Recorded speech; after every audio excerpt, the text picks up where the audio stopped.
Party जिसका नेता पहिए वाले सूटकेस को सर पे लेके चलता है, उसका भविष्य क्या होगा? आप कल्पना कर सकते हैं, आप अंदाज लगा सकते हैं। मित्रों, कांग्रेस के खिलाफ आक्रोश है इसलिए कि 2003 के पहले अब तक उबर नहीं पाई कांग्रेस, मिस्टर बंटा ढार, इसलिए फ्रंट पे नहीं रहा हूं। और कई बार तो वो खुद ही कहते हैं कि मैं जाऊंगा तो वोट नहीं मिलेंगे। ये आक्रोश कांग्रेस के खिलाफ है जो बदहाली 2003 के पहले की। और जब श्री कमलनाथ जी 2019 में आए, क्या किया उन्होंने? सारी योजनाएं भारतीय जनता पार्टी की सरकार की बंद कर दी थी। उन्होंने संबल योजना बंद करने का पाप किया, इसलिए उनके खिलाफ आक्रोश है। उन्होंने हमारे बेटा बेटी से लैपटॉप छीन लिए जो मैं बच्चों को देता था अगर वो अच्छे नंबर लाते थे 12वीं में, इसलिए उनके खिलाफ आक्रोश है। उनने बैगा, भारिया, सहरिया, जो अत्यंत पिछड़ी जनजाति से मेरी बहनें आती थी, उनको आहार अनुदान के 1000 रुपया देते थे। कमलनाथ जी ने वो 1000 रुपया तक उन गरीब बहनों से छीन लिए थे, इसके लिए उनके खिलाफ आक्रोश है। कमलनाथ जी ने कन्याओं की शादी तो की, राशि बढ़ाने की घोषणा भी की, लेकिन शादी होने के बाद, विदाई के बाद साल भर हो गया, कई जगह तो भांजे भांजी भी आ गए, लेकिन कमलनाथ जी का पैसा नहीं गया, इसलिए उनके खिलाफ आक्रोश है। कमलनाथ जी, प्रधानमंत्री श्रीमान नरेंद्र मोदी जी ने जो आवास हमको प्रधानमंत्री आवास योजना के अंतर्गत दिए, उनमें से 2 लाख आपने वापस कर दिए, गरीबों को मकान से वंचित कर दिया, इसलिए कमलनाथ जी और कांग्रेस के खिलाफ आक्रोश है। और केवल इतने ही नहीं, प्रधानमंत्री किसान सम्मान निधि में कमलनाथ जी आपने किसानों के नाम नहीं भेजे। आपका क्या बिगड़ता था अगर 6000 रुपया साल किसानों को मिल जाते हैं? मैं जब फिर से मुख्यमंत्री बना तब हमने 82 लाख नाम भेजे उन किसानों को, अब किसान सम्मान निधि मिल रही है। जल जीवन मिशन कमलनाथ जी आपने क्यों नहीं शुरू किया?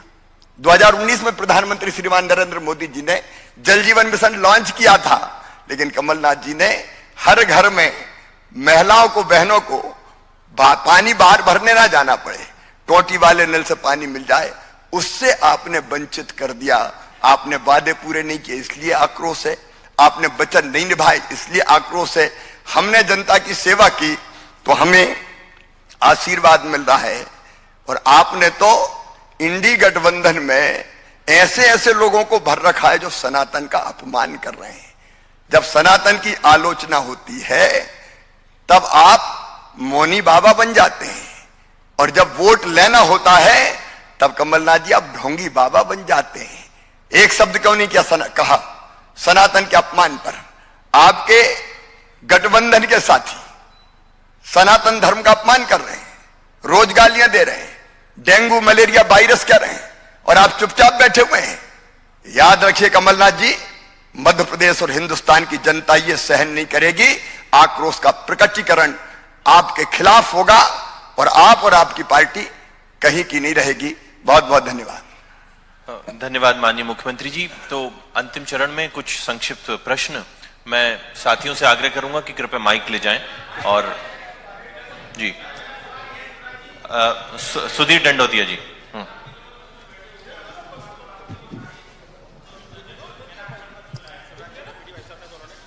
क्या मध्य प्रदेश के अंदर चुनाव अभी होने वाले हैं, मध्य प्रदेश बीजेपी संगठन ये पहल करेगा कि 33% टिकट जो है महिलाओं को दिए जाए? आरक्षण का प्रावधान हो गया है, उसका पालन होगा। तो जब होगा तब पालन होगा।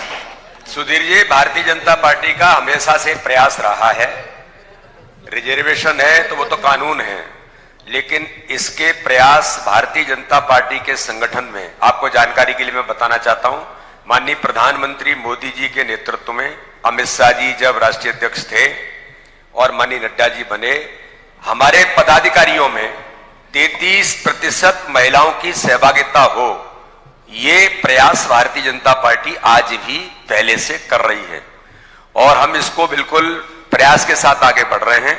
इसलिए ये भारतीय जनता पार्टी के नेचुरली प्रोसेस में ये है। शर्मा जी, चलिए हमारा एक पहला सवाल है, वीडी शर्मा जी सवाल है हमारा, कि भारतीय जनता पार्टी से काफी कार्यकर्ता, नेता, विधायक, यहाँ तक कि प्रचारक भाजपा छोड़कर जा रहे हैं, इसकी जिम्मेदारी किसको देंगे आप? प्रधानमंत्री जी को देंगे या शिवराज जी को देंगे या खुद आप लेंगे? कहीं ना कहीं कोई तो जिम्मेदार है इनको छोड़कर जाने का। मैं एक सवाल और पूछूंगी शिवराज जी से। एक प्रश्न का ही आग्रह है क्योंकि समय संक्षिप्त है जी। नहीं, अच्छा सवाल जी। पहले मैं बताऊं, भारतीय जनता पार्टी दुनिया का सबसे बड़ा राजनीतिक दल है। भारतीय जनता पार्टी के पंच सरपंच से लेकर आज 16 राज्यों में भारतीय जनता पार्टी की सरकार है। और मैं बताना चाहता हूं कि इसी मध्य प्रदेश के अंदर कुछ समय पूर्व ही जो 15 महीने की दुरावस्था का दौर था, 28 के 28 विधायक छोड़ करके भारतीय जनता पार्टी में उन्होंने विश्वास व्यक्त किया था। और मध्य प्रदेश के अंदर आज भी बूथ लेवल से लेकर के ऊपर तक भारतीय जनता पार्टी के प्रति ये जो मैंने जिन आंकड़ों का उल्लेख किया है, ये सामान्य आंकड़े नहीं है। 24 लाख लोग अभी तक भारतीय जनता पार्टी की सदस्यता ग्रहण कर चुके हैं केवल इस महीने के समय काल में। यह महत्वपूर्ण है कि कोई तथाकथित स्वार्थी कोई व्यक्ति है। कई बार तो मैं देखता हूं कि मुझे मीडिया के किसी मित्र ने पूछा कि वो फलाने वो चले गए, पूर्व सांसद थे, तो मैंने कहा वो तो भाजपा में ही नहीं थे, उनको तो भाजपा लोकसभा के चुनाव में पार्टी से बाहर कर चुकी है। अब ऐसे आंकड़ों को लेना चाह करके ये परसेप्शन बनाने का प्रयास हो, हमें तो आशीर्वाद, जो जनता जुड़ रही है, जनता आशीर्वाद दे रही है और हमारे भारतीय जनता पार्टी की व्यापक सदस्यता के अभियान में लोगों की सहभागिता ये महत्वपूर्ण है। ऐसे कुछ लोग हो सकते हैं, मैं ये नहीं कहता कि भाजपा के अंदर भी हम 100% एक्यूरेट हैं। समाज है, मनुष्यों के संगठन है, कोई प्लस माइनस, किसी का मन, किसी का स्वार्थ, किसी को चुनाव, पार्टी तो चुनाव एक व्यक्ति को ही देगी, तो ऐसी कभी कोई चीजें एक आध दो जगह, चार जगह हो सकती हैं, लेकिन भारतीय जनता पार्टी अपने काम में और अपने कार्यकर्ताओं का जो विश्वास भारतीय जनता पार्टी का वो अडिग है। आप बिल्कुल चिंता मत करिए, हम लगातार इसको लेकर के आगे जा रहे हैं और भारतीय जनता पार्टी आगे बढ़ रही है। सुचंदा, जिसके पास माइक है कृपया वही, हाँ नाम सुचंदा जी पूछिए। आएगा भैया। हाँ, आप तीनों से क्वेश्चन है कि अगस्त के 17 तारीख को आपका पहला लिस्ट आ गया, उसके बाद आपके मीटिंग्स हो गए, उसके बाद आपका सेंट्रल स्क्रीनिंग कमेटी का भी मीटिंग हो गया, मगर ये सेकंड लिस्ट आते आते रुक क्यों गया? किसको बताना है? मुझे बताना है कि भाई से बताइए? प्रबंधन बताए। सुचंदा जी, मैं समझता हूं कि राजनीतिक इतिहास में किसी भी बड़े राजनीतिक दल में सबसे पहली बार यह साहस किया कि चुनाव की तिथियां अनाउंस होने से पूर्व अपने कुछ प्रत्याशियों की सूची जारी की। उनमें भारतीय जनता पार्टी अग्रणी भूमिका में है। हम लोगों ने 39 सीटों पर अपने प्रत्याशियों को घोषित कर दिया है और निश्चित रूप से आगे भी विचार विमर्श चल रहा है। इसके बाद जन आशीर्वाद यात्राएं थी, सारा नेतृत्व यात्राओं में था, फिर लोकसभा का सत्र आया, लेकिन विचार विमर्श चल रहा है। जल्दी ही दूसरी सूची भी घोषित होगी। पत्रिका से जितिन चौरसिया जी।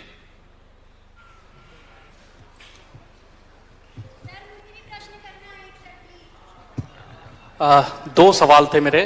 एक सवाल तो यह है कि जो पहली सूची घोषित हो गई है उसमें अभी तक का क्या फीडबैक है, क्योंकि 1 महीना हो गया है, काफी समय उनको मिला था, 27 तारीख को घोषित हुई थी और लगभग 1 महीना हो गया, करीब 1 दर्जन सीटों पर विरोध के सुर भी आए थे। तो पहला सवाल यह है। और दूसरा सवाल यह है कि एक और जहां यहाँ पर हम जन आशीर्वाद यात्रा और सफलता की बात कर रहे हैं, तो महिला आरक्षण को लेकर ही उमा भारती जी आज एक बैठक कर रही हैं, क्या कहेंगे? एक फीडबैक जो उम्मीदवार घोषित हुए वो अपने चुनाव प्रचार के काम में पार्टी के सब कार्यकर्ताओं के साथ मिलकर लगे हैं। फीडबैक बहुत अच्छा है, उनको भी जनता का भरपूर प्यार और समर्थन मिल रहा है। मैं स्वयं भी कई ऐसी सीटों पर जहां उम्मीदवार घोषित हुए हैं मैं गया हूं और उनके साथ कार्यक्रम किए हैं। मेरा पूरा विश्वास है कि वो शानदार सफलता प्राप्त करेंगे। नव दुनिया से संजय मिश्रा जी, धनंजय जी, माइक पहुंचाएं।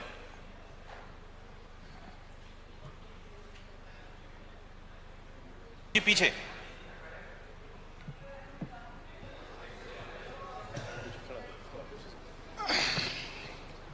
मुख्यमंत्री जी, 2018 के चुनाव में और 2023 की परिस्थिति में क्या अंतर महसूस कर रहे हैं आप? 2018 में भी वोट ज्यादा लेके हम पिछड़ गए थे, लेकिन इस बार अप्रत्याशित नतीजे आएंगे मेरा अपना विश्वास है, क्योंकि मैं मध्य प्रदेश में लगभग 1977 से ही चुनाव के काम में भाग लेता रहा हूं। इस समय जनता के मन में जो स्नेह और प्रेम है वो अलग से दिखाई देता है, और इसलिए अब तक की सबसे बड़ी सफलता भारतीय जनता पार्टी प्राप्त करेगी। आप देखिएगा चुनाव परिणाम के बाद फिर मैं आपसे बात करूंगा। राकेश जी। सर मेरा सवाल ये है। मनोज जी पहले, राकेश जी फिर उसके बाद प्लीज। मंच पर सर तीन जो त्रिदेव बैठे हैं वो कहीं ना कहीं भाजपा के अध्यक्ष रहे हैं। एक सवाल आया है कि कार्यकर्ता छोड़ के जाता है, पर उसका माकूल जवाब नहीं मिला है। लेकिन पीढ़ी परिवर्तन के दौर से भाजपा गुजर रही है, संगठन में बदलाव दिख रहा है। क्या गारंटी है कि 2023 की विधानसभा में अनुभव या फिर ऊर्जावान इनके बीच में तालमेल जरूरी होगा, या फिर नए चेहरे पहुंचेंगे? और क्या पूर्व मंत्री और सांसदों को भी चुनाव लड़ाया जा सकता है? वर्तमान मंत्री भी उसमें शामिल हैं। चुनाव लड़ाने का फैसला चुनाव समिति हर परिस्थिति पर विचार करके करती है। एक बात मैं बहुत स्पष्टता के साथ कहना चाहता हूं, भारतीय जनता पार्टी में साथ मिलके सामूहिक नेतृत्व में काम करने की परंपरा आज से नहीं, बहुत पुरानी है। और मुझे कहते हुए भी गर्व है कि ये पार्टी है जो लगातार नए नेतृत्व को भी तैयार करने के प्रयत्न करती रहती है, ताकि आने वाली पीढ़ियां भी पार्टी के नेता और कार्यकर्ता के रूप में तैयार हो सके। सर मेरा सवाल यह है कि आपने अभी लाडली लक्ष्मी सीखो कमाओ ये योजनाएं शुरू की हैं, लेकिन इस तरह का एक आरोप लगाया जाता है कि करीब 126 सरकारी योजनाएं हैं जिनको बजट नहीं मिल रहा है सरकारी योजनाओं को। क्या ये सच है? बिल्कुल सच नहीं है, एकदम झूठ है। चलिए संजय जी। संजय जी पूछे, ऐसी पूछिए। नरेंद्र सिंह जी, मैं ये पूछना चाहता हूं कि बीच में आपको नाराज जो थे भाजपा के पुराने नेता, उनको मनाने का जिम्मा मिला था, उस पर आपने काफी कुछ मेहनत भी की थी, लेकिन वो अभी नाराज ही है। तो क्या ऐसे नाराजों को मनाने के लिए यात्रा निकलेगी जो ठीक हो जाएगा सब? मैं समझता हूं कि भारतीय जनता पार्टी विचार आधारित राजनीतिक दल है, लेकिन सांस्कृतिक मनुष्यों के संगठन के कारण कई बार मत भिन्नता होती है, लेकिन आप चिंतित मत हो, हम लोग इसको मैनेज कर लेंगे। राजीव सोनी जी। यात्रा नहीं निकलेगी।